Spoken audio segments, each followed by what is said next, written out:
রাগিনী বেনুবিনে গান গাওয়া, আমি আকুল নিদাক্তি আশা, আমি রৌদ্রে রুদ্র রবি, আমি মরুণীর ঝড় ঝড় ঝড়, আমি শ্যামলী মাছায়া ছবি, আমি তুরি আনন্দে ছুটে গেলে একে উন্মাদ একে উন্মাদ, আমি সহসা আমারে চিনেছি আমার খুলিয়া গিয়েছে সব পথ। কে বলেছে কাজী নজরুল ইসলামের কবিতায় দর্শন নেই? আমি সহসা আমারে চিনেছি আমার খুলিয়া গিয়েছে সব। আমরা অনুষ্ঠানের শেষ পর্যায়ে চলে এসেছি। এ পর্যায়ে আমি সমাপনী বক্তব্য প্রদানের জন্য আহ্বান করছি অত্র কলেজের বাংলা বিভাগের প্রাণপ্রিয় শিক্ষক, আজকের অনুষ্ঠানের সম্মানিত সভাপতি জনাব মুন্সি আবু সাইদ স্যার। ধন্যবাদ সঞ্চালক শোভা। আজকের অনুষ্ঠানের সম্মানিত প্রধান অতিথি, চুয়াডাঙ্গা সরকারি কলেজের অভিভাবক, কয়েকবার জেলা শ্রেষ্ঠ শিক্ষক, জাতীয় বিশ্ববিদ্যালয়ের সিনেট সদস্য, অত্যন্ত প্রাণবন্ত গতিশীল dynamic principal sir professor doctor A K M. Saifur Rashid স্যারকে প্রথমে কৃতজ্ঞতা জানাবো। কৃতজ্ঞতা জানাচ্ছি আজকের অনুষ্ঠানের একটি অত্যন্ত তথ্য উপাত্ত নির্ভর প্রবন্ধ উপস্থাপনের জন্য বাংলা বিভাগের সম্মানিত বিভাগীয় প্রধান ডক্টর মোহাম্মদ আব্দুল আজিজ স্যার, বিভিন্ন বিভাগের বিভাগীয় প্রধানগণ, প্রিন্ট এবং ইলেকট্রিক মিডিয়ার সম্মানিত সাংবাদিকবৃন্দ, সুপ্রিয় সহকর্মীবৃন্দ, স্নেহাস্পদ শিক্ষার্থীবৃন্দ, আলোচকবৃন্দ, সবার প্রতি সালাম এবং শুভেচ্ছা। আমি একজন ভালো শ্রোতা। আমার জীবনে আমি এই 37 বছর অনুষ্ঠান উপস্থাপন করছি। আমার একটা অনুষ্ঠান এখন বিটিভিতে টেলিকাস্ট হচ্ছে। আমাকে যদি বলা যায় যে কোন বক্তা কি বলেছে, আমি এখন প্রথম থেকে শেষ পর্যন্ত মুখস্থ বলে দেবো। আমি অনুষ্ঠান সঞ্চালনা করি, আমি অনুষ্ঠানগুলো গিলে ফেলি। আমি বক্তৃতা শিখেছি অনুষ্ঠান সঞ্চালনা করতে করতে।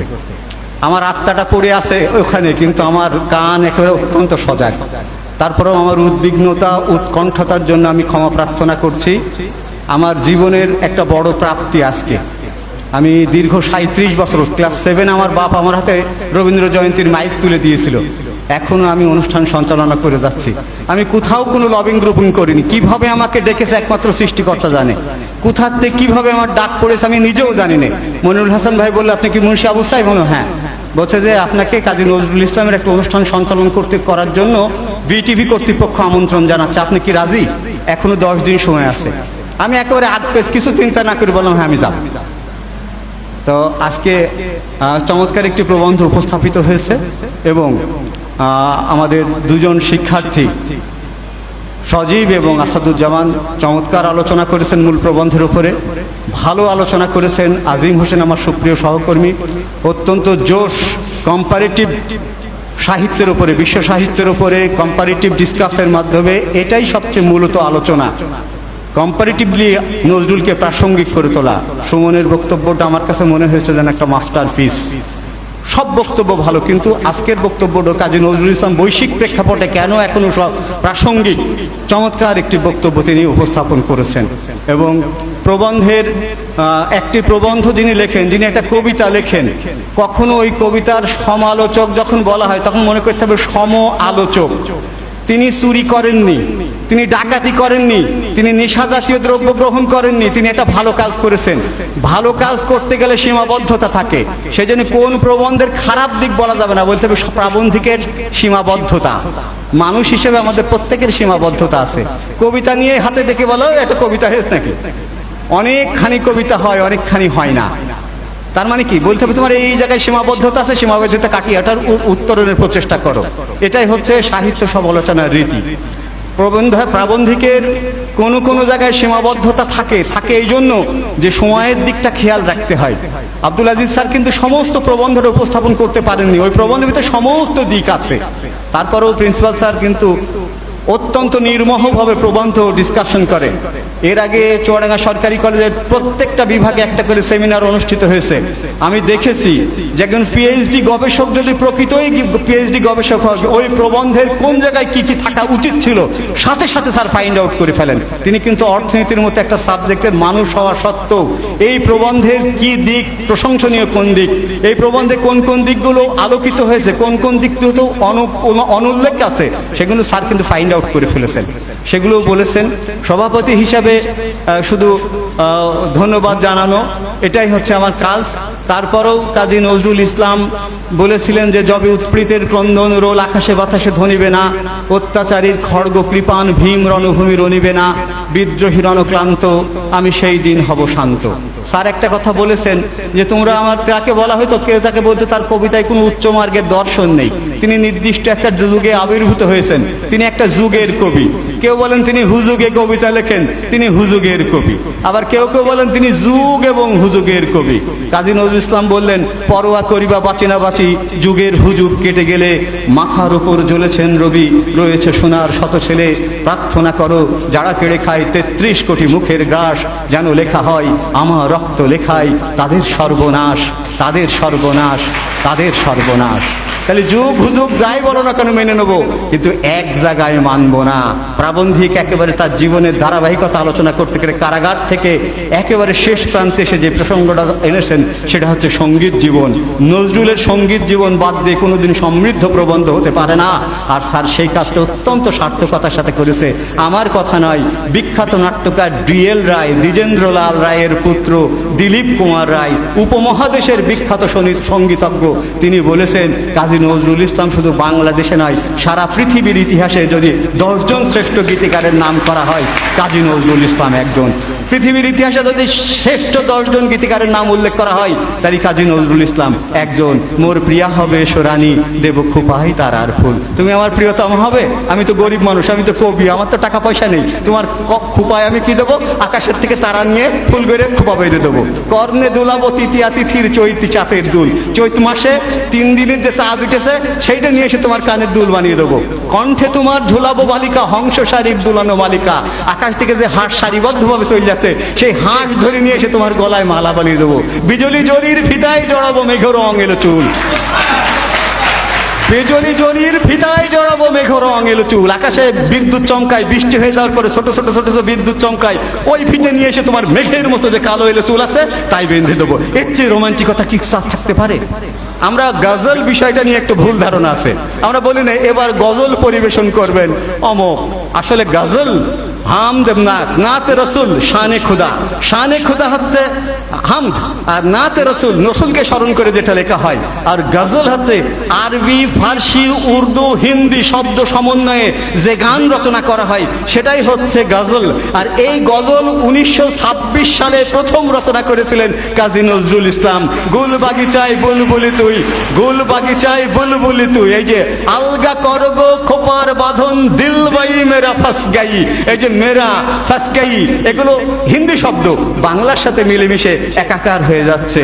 তারপরে পদ্মার ঢেউরে মোর শূন্য হৃদয় পদ্ম নিয়ে যা, চোখ গেল চোখ গেল কেন ডাকিস রে, চোখ গেল পাখি, অথবা মোর ওই যে মোরা আর জনমে হংস মিথুন ছিলাম, ছিলাম নদীর ধারে, যুগল প্রেমে এসেছি গো আবার মাটির ঘরে। ইরাগিনী বেনুবিনী গান গাওয়া, আমি আকুল নিদাক্তি আসা, আমি রৌদ্রে রুদ্র রবি, আমি মরুণীর ঝড় ঝড় ঝড়, আমি শ্যামলী মাছায়া ছবি, আমি তুরি আনন্দে ছুটে গেলে একে উন্মাদ একে উন্মাদ, আমি সহসা আমারে চিনেছি আমার খুলিয়া গিয়েছে সব পথ।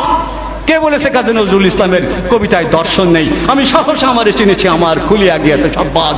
সক্রেটিস বললেন know thy self, I to die you to live, what is better only God knows. Lalon Shah বললেন ও যার আপন খবর আপনার হয় না, একবার আপনারে চিনতে পারলে যাই আসেনারে সেনা। রবীন্দ্রনাথ ঠাকুর বললেন yes I know this is nothing but the love, O beloved of my heart. Kazi Nazrul Islam বলেন যুগের ধর্ম এই, পীড়ন করলে সে পীড়ন এসে পীড়া দেবে তোমাকেই, কালোর চক্র বক্র গতিতে ঘুরিতেছে অবিরত, আজ দেখি যারা কালের শীর্ষে কাল তারা পদনত।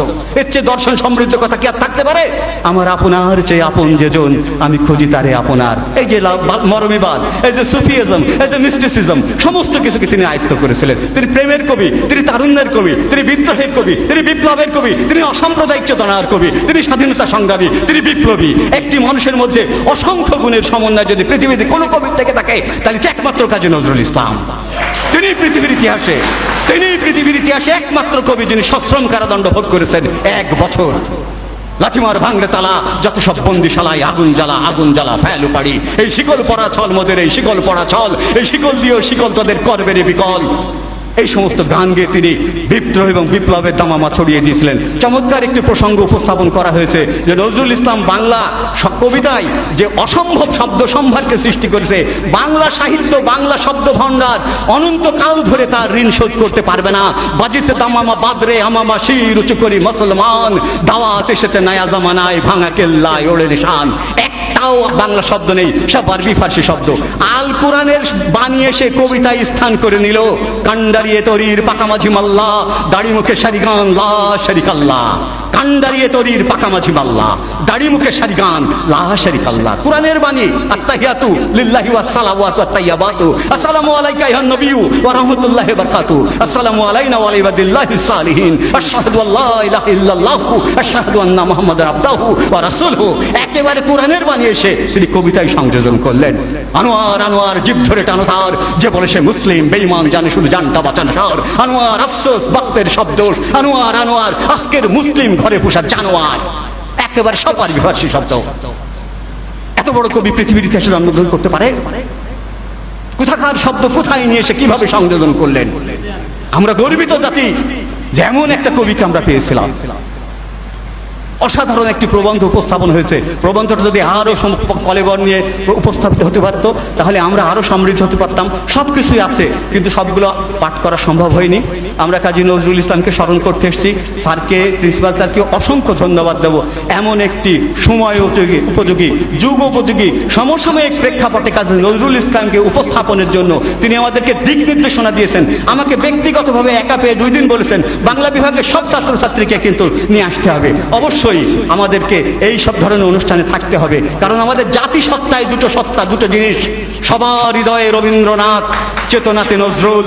যতই আসুক বিঘ্ন বিপদ, বাধা হোক প্রতিকূল, আমরা কি তাহলে সবসময় রবীন্দ্র নজরুলকে বুকে নিয়ে পড়ে থাকবো? গিয়েছিলাম কলকাতায়, সাথে ছিল হেমায়েত সাহেব। আমি এক জায়গায় যে বলে ফেলেছি, ভাই দাদা দেখি প্যান্ট শার্ট পরে মোটরসাইকেলের ভাবের সাথে বসে আছে। আমি বলছি দাদা আমি একটু রবীন্দ্রনাথের বাড়ি যাবো। বলছে রবীন্দ্রনাথ আপনার কি হয়? ওই যে গুরুদেব বলি দি, রবীন্দ্রনাথ ঠাকুর বলি দি। হেমায় সাহেব ছিলেন, আমার সাথে ছিলেন অদূত স্যার। আমরা 3 জন যে রবীন্দ্রনাথের বাড়ি MS রোডে যাবো, মহাত্মা গান্ধী রোডে, MG রোডে, মহাত্মা গান্ধী রোডে যাবো। সেই শিলা কোথায়, কোন জায়গাটা, জোড়া সাঁকোই যাবো, MS রোড যেটা এখন। আমি বলছি যে দাদা একটু রবীন্দ্রনাথের বাড়ি যাবো। বলছে রবীন্দ্রনাথ আপনার কি হয়? সব বনাশ করেছে। আমি একবার লাজবাব। আসলে তারপরে তিনি বললেন রবীন্দ্রনাথের বাড়ি যেতে হলে আপনাকে যেতে হবে হাওড়া স্টেশনে, সেখান থেকে গণদেবতা বলে একটা ট্রেন ধরতে হবে, ট্রেন ধরে যেতে হবে বোলপুর, বোলপুর থেকে বীরভূম, বীরভূম থেকে বোলপুর, বোলপুরের পাশে শান্তিনিকেতন, সেখানে যেয়ে নামতে হবে। আমি চিন্তা করলাম এই রবীন্দ্রনাথকে পালন করে আর আমরা রবীন্দ্রনাথকে লালন করি। সে পালন করে, সে জানি না রবীন্দ্রনাথের বাড়ি কোন জায়গায়, আর আমরা রবীন্দ্রনাথকে লালন করি। লালন করি না, প্রতিদিনই আমাদের জাতীয় সঙ্গীত ধ্বনিত হয়ে থাকে। আমাদের যখনই রাষ্ট্রীয় সংকট তখনই বেতার এবং টিভিতে রবীন্দ্র এবং নজরুলের দেশাত্মবোধক গান, দেশাত্মবোধক কবিতা আবৃত হয়, গীত হয়ে থাকে। রবীন্দ্রনাথ এবং নজরুল সবসময় বুকের ভিতরে রবীন্দ্র নজরুলের বই নিয়ে পড়ে থাকতে আজকে মান্না। তারা হচ্ছে সেই দার্শনিক সত্তা, যখন জাতীয় সংকট আসবে সেই যাবতীয় সংকট উত্তরণের জন্য তারা পৃথিবীর অমীয় বাণী যেগুলো দিয়ে গেছে সেগুলোই সমানভাবে প্রাসঙ্গিক হয়ে থাকবে। এই প্রত্যাশা রেখে আমি আবারও প্রিন্সিপাল স্যারকে, প্রাবন্ধিক স্যারকে, আমাদের মাঝে কেতকী ম্যাডাম এসছেন, কলেজ পরিচালনা পরিষদের যারা রয়েছেন আমি তাদেরকে সম্বোধন করতে পারিনি, কল্যাণীয় শিক্ষার্থী, স্নেহাস্পদ শিক্ষার্থী, সুপ্রিয় সম্মানিত সহকর্মীবৃন্দ, আমি এতক্ষণ ধরে অনেক উদ্বিগ্নতার মধ্যে কথাগুলো বলতে পারলাম। আমি যদি কোনো ভুল করে থাকি, আমার উদ্বিগ্নতা থেকে স্যার একটু মনে মনে রাগ করেছে, আমি ক্ষমা চেয়ে নিচ্ছি স্যার। আসলে আমার একটু আবেগের ব্যাপার ছিল তো, আমি ছেলেকে বলে দিয়েছি ফোন করে, বাবা রেকর্ড করে ফেল পেন ড্রাইভ দিয়ে। আমি পরে এসে দেখছি স্যার আপনার কাছে আমি আবারও ক্ষমা চাচ্ছি স্যার, আমি একটু উদ্বিগ্ন ছিলাম, তবে আমি প্রত্যেকটা কথা শুনেছি। আমি বক্তব্য অনুষ্ঠান উপস্থাপন করতে যে A to Z প্রত্যেকটা বক্তার বক্তব্য শুনি, এবং আমি পরের দিন বলে দিতে পারবো এই কথা স্যার আপনি ওই দিন বলেছিলেন, এই কথা সেলন জোয়ারদার স্যার ওই দিন বলেছিলেন। বলছে কি করে পারি সেগুলো? আমি স্যার আমি বক্তব্য গিলি, আমি বক্তব্য একেবারে গিলে ফেলি। আমি সব জায়গাতে শেখার চেষ্টা করি। বিশ্বজোড়া পাঠশালা মোর সবার আমি ছাত্র। প্রিন্সিপাল স্যারকে অসংখ্য ধন্যবাদ, এমন একটি চমৎকার আয়োজন করে আমাদের জাতীয় কবির প্রাসঙ্গিকতাকে আজকে আবার নতুনভাবে নতুন প্রজন্মের কাছে জানিয়ে দেওয়া গেল। সবার প্রতি অভিনন্দন, শুভেচ্ছা, নজরুলীয় শুভেচ্ছা।